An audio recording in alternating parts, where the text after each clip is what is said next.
So I can give you 1 minute time if you have any pending discussion to complete.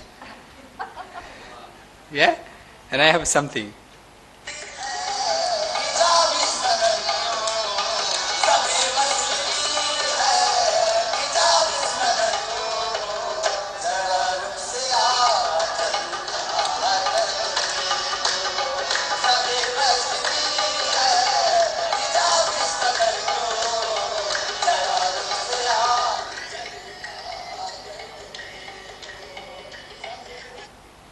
Thank you.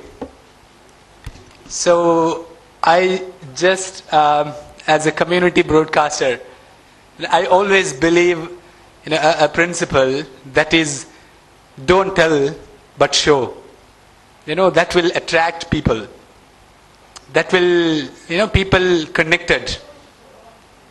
So don't talk, show.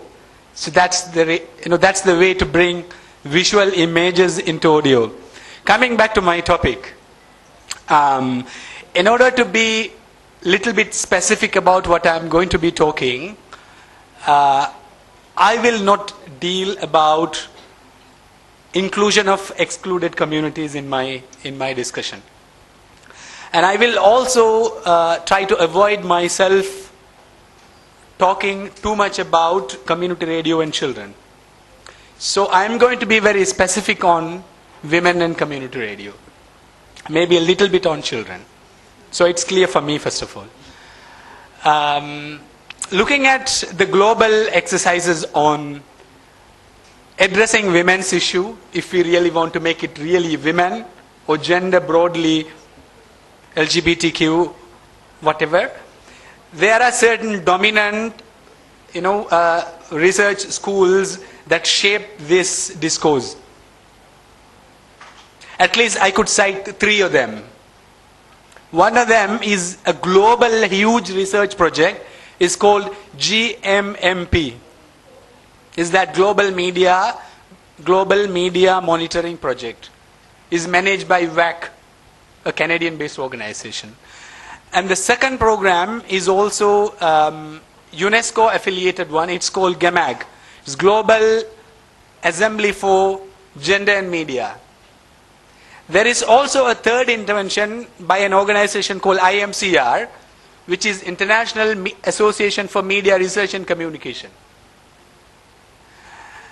If we look at South Asian context, I can cite a mark. There is a gender and community radio gender policy. If we go to Bangladesh, there is a policy guideline developed by BNNRC as to how to address broadly gender concerns. So we could include concerns about women, boys, girls, LGBT community broadly. And then there are certain international organizations, so I don't want to go into that deep. Coming back to my topic, why these researchers and international organization and local organization need to certainly worry about having the voice of women, at least for say women, if not gender. What is the problem? GMPP, a global study, cites an interesting problem, is that media, news as a content, the amount of gender representation is how much? According to GMMP is 26. So there is a clear divide as to how media portray women and how media address their issues, how media represent them, and how media also allow them to take part in the making of media. Just deepening further, why women should be in the core part of overall community radio business? What is the problem? I could cite at least 3 main problems. 3 or maybe 4. Number 1, exclusion of women representation. Exclusion of voice. promotion of stereotype image. Say, okay, the most of the radios, I mean, not in India, there is a global trend. We believe, okay, cookeries, kitchen-related program, beauties. Okay, we are doing so many for girls. This is what they need. Of course not. Of course not. So we always make our excuse. So promote stereotype images. Women are weak, women are inferior, women are this, women are that. So we have so many to make them inferior, at least in our mentality. So that's number 3. Number 4, gender insensitive media atmosphere.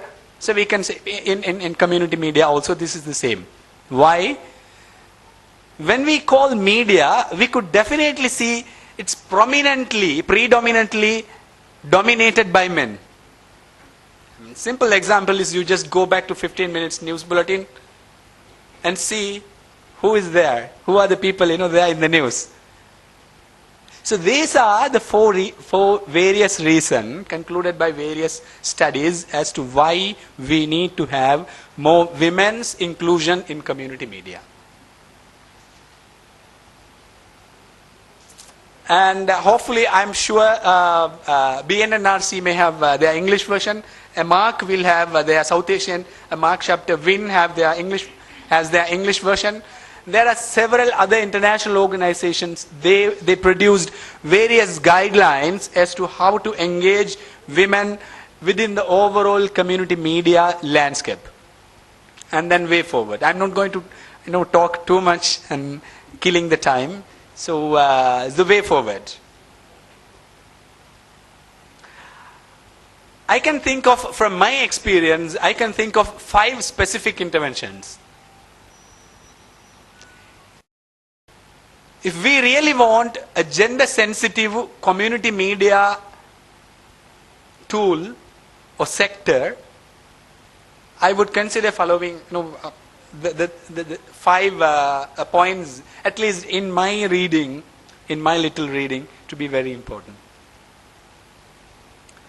Number 1, every community radio station should have a gender stock taking audit to see what sort of prejudice, stereotypes and perception and thinking is there against women. It's different, definitely. It could be globally there, but region to region, home to home, village to village, country to country, it's different. In our country, it's different. We definitely differently treat women. Right? It's village to village. Number 1. So we should have a clear stock taking about our own prejudice. Otherwise, there is no point just, allowing some girls to come and make drama. So number 1. Number 2 is that community radio should have a clear, strong idea about positive images as to how to portray women. This is not just by inviting, a female collector, female politician, female lecturer. This is not that. Creating image of a woman who think women is also an equal human being. Women should also have equal dignity in the society, who could really raise her voice against all these prejudice. So that's sort of a positive role model. Number 3 is allow not just only one program, not just only a program about women, but entire community radio to be sensitive about the fact of equality. Allow community radio to sensitize about it. Allow community radio to believe on equality and justice.